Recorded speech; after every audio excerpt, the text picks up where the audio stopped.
Chapter 15 of The Science of Being Great by Wallace D. Wattles. Action Abroad. The rules that apply to your action at home must apply to your action everywhere. Never forget for an instant that this is a perfect world and that you are a god among gods. You are as great as the greatest, but all are your equals. Rely absolutely. Trust to the inner light rather than to reason, but be sure that your perception comes from the inner light. Act in poise and calmness. Be still and attend on God. Your identification of yourself with the All-Mind will give you all the knowledge you need for guidance in any contingency that may arise in your own life or in the lives of the others. It is only necessary that you should be supremely calm and rely upon the eternal wisdom that is within you. If you act in poise and faith, your judgment will always be right, and you will always know exactly what to do. Do not hurry or worry. Remember Lincoln in the dark days of the war. James Freeman Clarke relates that after the Battle of Fredericksburg, Lincoln alone furnished a supply of faith and hope for the nation. Hundreds of leading men from all parts of the country went sadly into his room and came out cheerful and hopeful.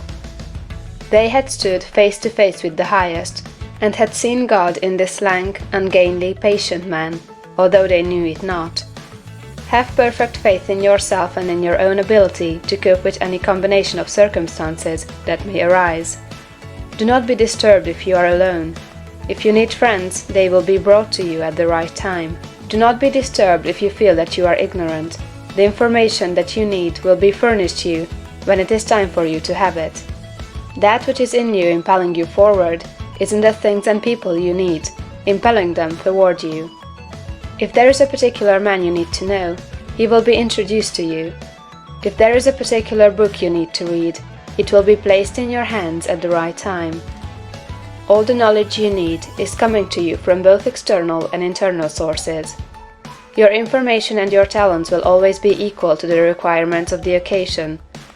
Remember that Jesus told his disciples not to worry as to what they should say when brought before the judges.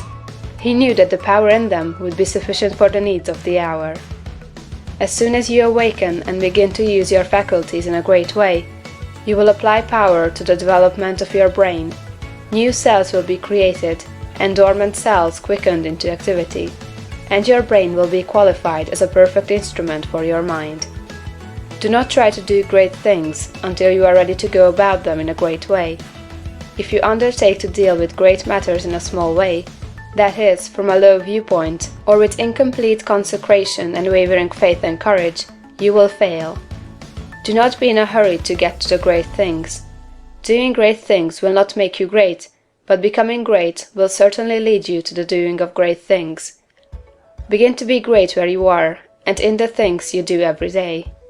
Do not be in haste to be found out or recognized as a great personality. Do not be disappointed if men do not nominate you for office within a month after you begin to practice what you read in this book. Great people never seek for recognition or applause. They are not great because they want to be paid for being so. Greatness is reward enough for itself. The joy of being something and of knowing that you are advancing is the greatest of all joys possible to man.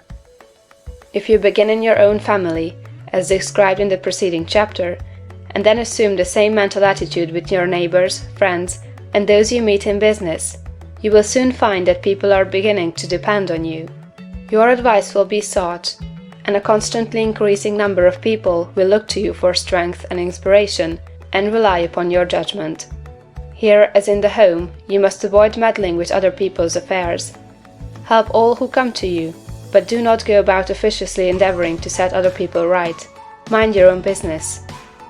It is no part of your mission in life to correct people's morals, habits, or practices. Lead a great life, doing all things with a great spirit and in a great way. Give to him that asks of you, as freely as you have received, but do not force your help or your opinions upon any man. If your neighbor wishes to smoke or drink, it is his business. It is none of yours until he consults you about it. If you lead a great life and do no preaching, you will save 1,000 times as many souls as one who leads a small life and preaches continuously. If you hold the right viewpoint of the world, others will find it out, and be impressed by it through your daily conversation and practice. Do not try to convert others to your point of view, except by holding it and living accordingly. If your consecration is perfect, you do not need to tell anyone. It will speedily become apparent to all that you are guided by a higher principle than the average man or woman. If your identification with God is complete, you do not need to explain the fact to others. It will become self-evident. To become known as a great personality, you have nothing to do but to live.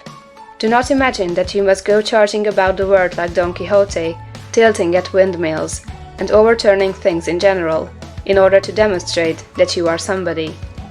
Do not go hunting for big things to do.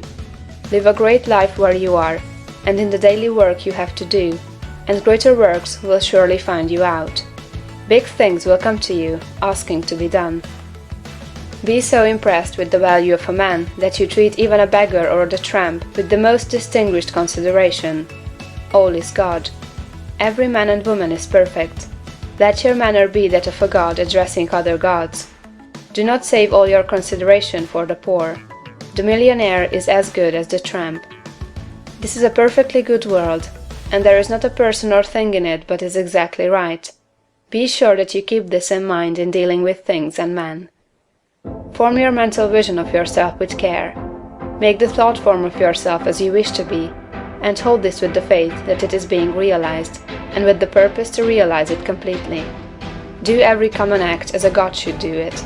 Speak every word as a God should speak it. Meet men and women of both low and high estates as a God meets other divine beings. Begin thus and continue thus, and your unfolding in ability and power will be great and rapid. End of chapter 15.